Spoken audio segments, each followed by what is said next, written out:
50 millions de francs CFA pour les petits malades de l'Institut de cardiologie d'Abidjan. C'est un don du club des hommes d'affaires musulmans en Côte d'Ivoire. Enfin, 19 février 2016, en Ouganda, le président Museveni fait arrêter son principal opposant, Kizza Besigye, en pleine élection. Bienvenue, madame, monsieur, bonsoir. Je vous l'annonçais dans les titres, les enfants malades du cœur vont bientôt être pris en charge à l'Institut de cardiologie d'Abidjan. Et cela grâce à un don du club des hommes d'affaires musulmans en Côte d'Ivoire. Le Chamsi a en effet rassemblé récemment la somme de 50 millions de francs CFA. C'était à l'occasion de son 4e dîner gala de bienfaisance. Le point avec Koné Pargassoro. Centre hospitalier et universitaire de Trasheville. Dans cette salle pédiatrique de l'Institut de cardiologie d'Abidjan, Kwasi Kwadjo, bienvenu, 16 ans, souffre de cardiopathie congénitale, une maladie liée à la malformation du cœur. Hospitalisé depuis 1 mois, il est tout heureux aujourd'hui. La raison, cet élève en classe du 4e, tout comme de nombreux autres enfants malades du cœur, subira dans les tout prochains jours une opération chirurgicale d'un coût estimé à plus de 2 500 000 francs CFA pour espérer recouvrer la santé. Ça fait 2 ans qu'ils ne peuvent pas partir à l'école. Je suis décidé de leur remercier. Tous ceux qui sont dans le même cas que moi, ils puissent avoir le soutien aussi. Ces personnes de bonne volonté, ce sont les hommes d'affaires musulmans réunis au sein du Chamsi, club des hommes d'affaires musulmans en Côte d'Ivoire. Fondateur et responsable de cette structure islamique qui, en vue de voler au secours des enfants malades du cœur, ont remis au directeur général de l'Institut de cardiologie d'Abidjan un chèque de 50 millions de francs CFA. Une somme obtenue le 24 décembre dernier lors de la 4e édition du dîner gala de bienfaisance du Chamsi. L'un des héritages que nous pouvons donner à ces enfants, c'est la santé. Il n'y a pas vraiment de prix pour la santé. L'État fait beaucoup. Nous devons nous battre aux côtés de l'État pour essayer de soulager ces enfants-là. Les responsables de l'Institut de cardiologie d'Abidjan n'ont pas manqué de traduire toute leur gratitude au Chamsi et promettent en faire bon usage. Ce montant servira à opérer des malades indigents souffrant de pathologies cardiaques, en particulier les enfants indigents, et à acheter éventuellement des équipements dont le besoin se fera sentir pour que cette prise en charge puisse se faire dans des conditions convenables. Cette rencontre a vu la participation du général Abdoulaye Coulibaly, parrain de la 4e édition du dîner gala de bienfaisance du Chamsi, et a bénéficié du soutien du ministère de la Femme, de la Protection de l'Enfant et de la Solidarité et du ministère du Transport. À l'édition 2016, ce sont les enfants malades du rein qui ont bénéficié de la générosité du club des hommes d'affaires musulmans en Côte d'Ivoire, Chamsi. Retour à la tranquillité à Bloléquin, dans la région du Cavali. Cette ville a été récemment le théâtre d'affrontements de morts, dont un gendarme et un civil. On dénombre également 3 blessés et des dégâts matériels. Les autorités ivoiriennes appellent au calme. On en parle avec Abou Sanogo. Bloléquin renoue avec le calme après une journée de samedi très mouvementée. Commerces et magasins ont ouvert ce dimanche. Reprise du trafic. Passé les moments de grande frayeur et de psychose, les populations vaquent à leurs occupations. Bon, ça a été terrible pour nous. On pense, et c'est mon souhait, que la situation devienne calme. C'est un samedi noir à Bloléquin. On était paniqués. On a eu peur, on est resté chez nous. Et ce matin, on s'est levé, on est venu prier le Seigneur. Nous sommes réveillés dans la paix et nous sommes venus adorer notre Dieu parce que c'est lui qui a travaillé que la paix puisse revenir. Un déploiement des forces de l'ordre présentes dans la zone dans le cadre du règlement du conflit foncier dans la forêt du Gwendébé assure la sécurité des personnes et des biens. Pour rappel, une altercation serait survenue à un corridor de sortie de la ville entre un motocycliste et un gendarme qui a tiré sur le civil. En représailles, les populations ont lynché le gendarme avant de saccager la brigade de gendarmerie, les résidences du préfet et du sous-préfet de la ville. À cela s'ajoutent les résidences de gendarmes pillées et incendiées. Les cadres, les élus, les chefs coutumiers exhortent les différentes communautés à préserver la paix et la cohésion. Dans l'actualité nationale également, la Coupe UFOA B Dames. La Côte d'Ivoire est en demi-finale. Les éléphantes ont validé leur ticket hier en battant le Niger par 7-0. La rencontre s'est tenue au stade Robert Champroux dans la commune de Marcory. Le point avec Jean-Sylvain Esso et Samuel Metch du service sport. Dans ce match des deux extrêmes de la poule A, la Côte d'Ivoire n'a pas forcé pour conforter sa place de leader. Les Éléphantes ont atomisé la jeune et inexpérimentée équipe du Niger 7-0. Le festival offensif démarre à la 13e minute par un coup franc de Nina Zoté qui ouvre le score suite à une faute de main de Aïchatou Zakaria. 4 minutes plus tard, le bel extérieur du pied de Nadège Esso est remarquablement repris par Christine Loès pour le 2-0.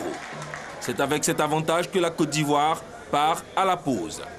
À la reprise, la pression ivoirienne s'accentue, obligeant à la 56e minute Sakina Alpha à marquer contre son camp. Quelques secondes après, Inestia porte le score à 4-0. Passé la demi-heure, Emmanuela Ebi prend de la vitesse. Son altruisme permet à Inestia d'alourdir le score à 5-0.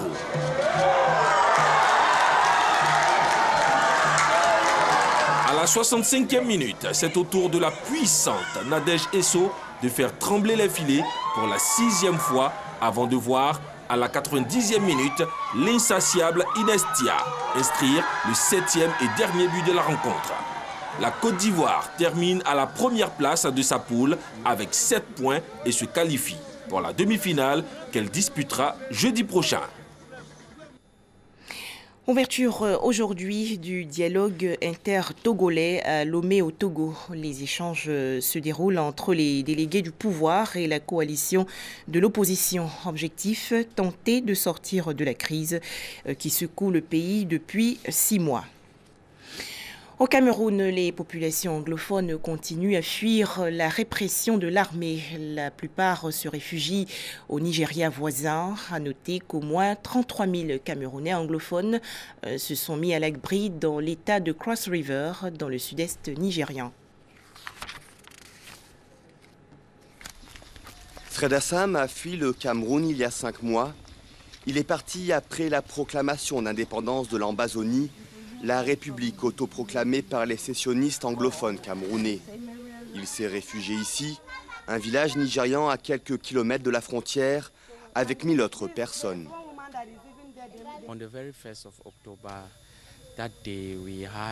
Le 1er octobre, ce jour-là, nous avons eu une très mauvaise expérience parce qu'après la célébration, en 1 heure ou 2, les troupes de la République ont envahi notre village et ils ont tué l'un d'entre nous.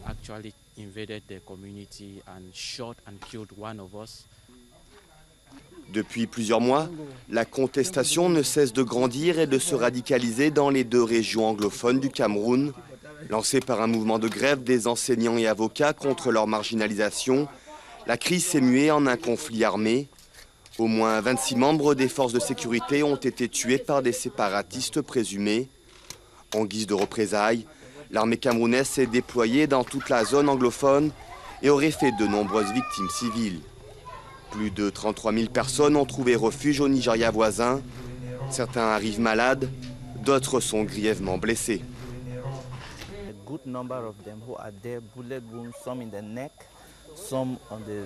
Un bon nombre d'entre eux sont blessés par balle.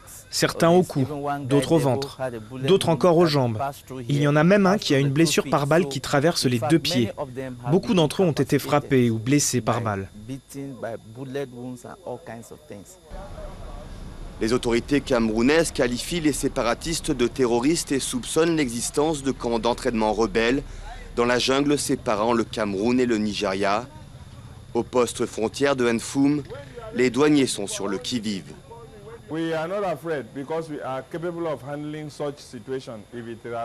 Nous n'avons pas peur parce que nous sommes capables de gérer cette situation, même si elle se militarise.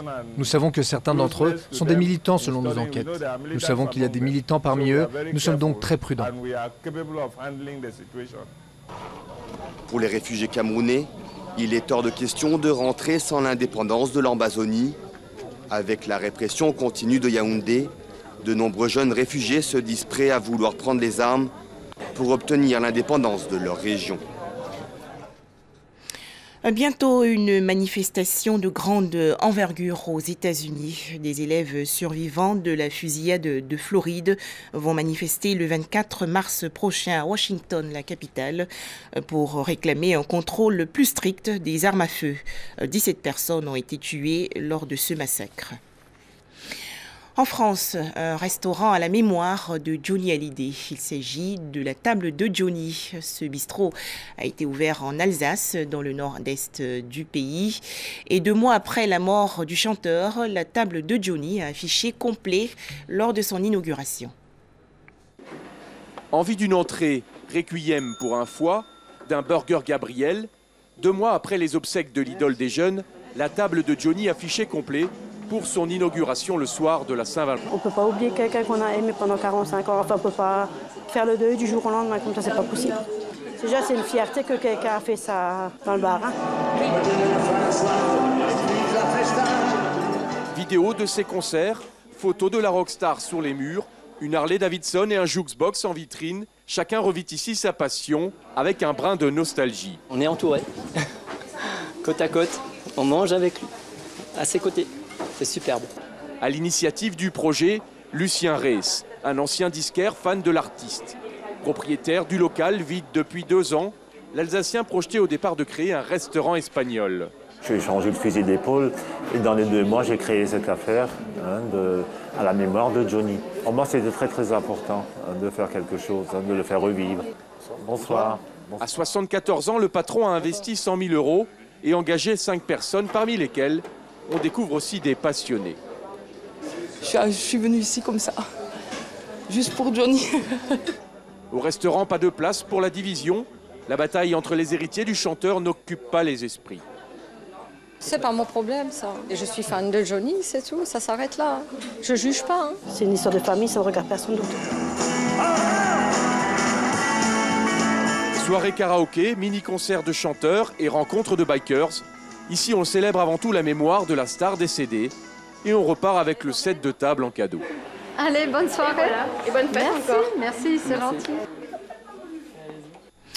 Pour terminer, retour sur les élections présidentielles de 2016 en Ouganda. Elles ont été marquées par l'interpellation du principal candidat de l'opposition ougandaise.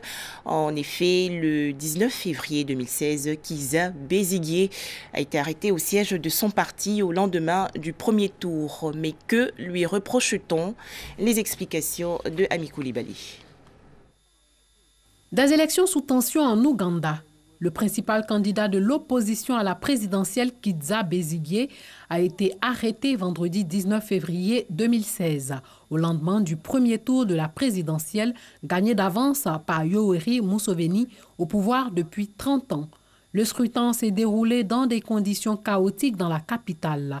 La police avait encerclé en fin de matinée le quartier général du parti dans le quartier de Najanankumbi, dans le sud de Kampala. Après l'arrestation de Kizza Besigye, la tension a été forte à Kampala. Les policiers ont tiré des gaz lacrymogènes vers les locaux du parti d'opposition et arrêté des sympathisants du FDC. Quelques affrontements ont opposé des forces de l'ordre lourdement armées à des manifestants dans plusieurs autres quartiers de Kampala. Le calme est revenu en milieu d'après-midi. L'arrestation de Kizza Besigye pourrait, selon les médias ougandais, être lié au fait que le FDC s'apprêtait à publier ses propres résultats pour l'élection présidentielle. C'est la 3e fois cette semaine que l'opposant est arrêté par la police.